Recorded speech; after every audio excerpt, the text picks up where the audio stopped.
Hey guys, it's CP here, Caren Paskel, with a hot tip: how to avoid getting burned this summer. Summer begins June 21st, so we have a few days to prepare ourselves.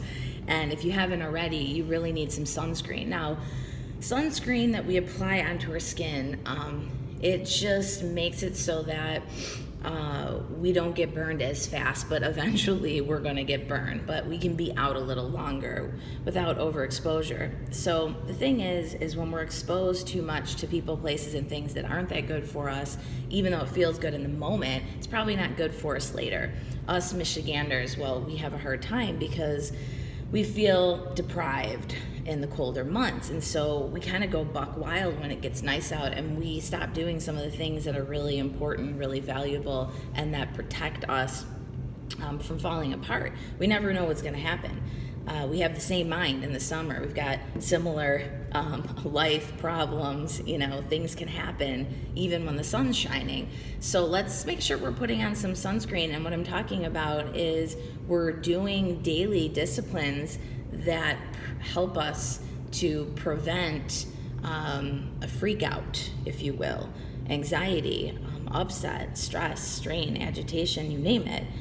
So basically, I use yoga as a sunscreen, but physical yoga, yes, I do to keep my body in shape, but we can also be outside. We can do yoga outdoors. We can do anything outdoors in terms of physical activity.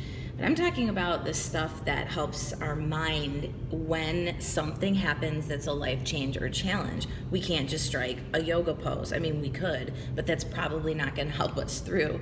So how do we keep our attitudes in the right place, our minds uplifted, right? And objectivity, so that we don't take everything personal. And also, we want to wake up feeling good. We don't want to be tired and hungover. So let's make sure that we're doing the things that we do regularly, as well as in the summer, even if we spend more time outside, so that we don't get burned. And an example of that is my daily study.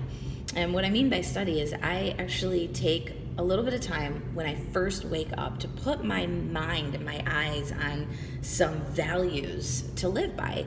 If something resonates you, whether it's a book, a pamphlet, a manual, a poem, something that is gonna take our minds in a higher direction, so that anything else that happens, our mind's already up here. We're flying, and nothing can bring us down.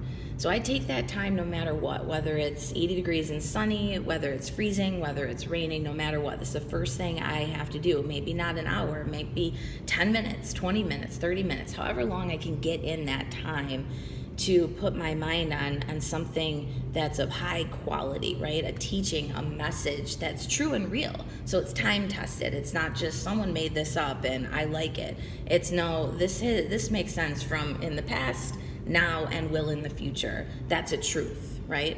So put your mind on some truth in the morning. I use specific texts from my guru, Swami Parthaswarthi. So what I'm doing right now is my e-learning program. I'm already a year in, but each morning I watch a lecture with values to live by. And then I think on them, I reflect, and that's the most important part. So remember, do your disciplines and make sure we're protecting ourselves with that valuable sunscreen, even in the summer. Peace.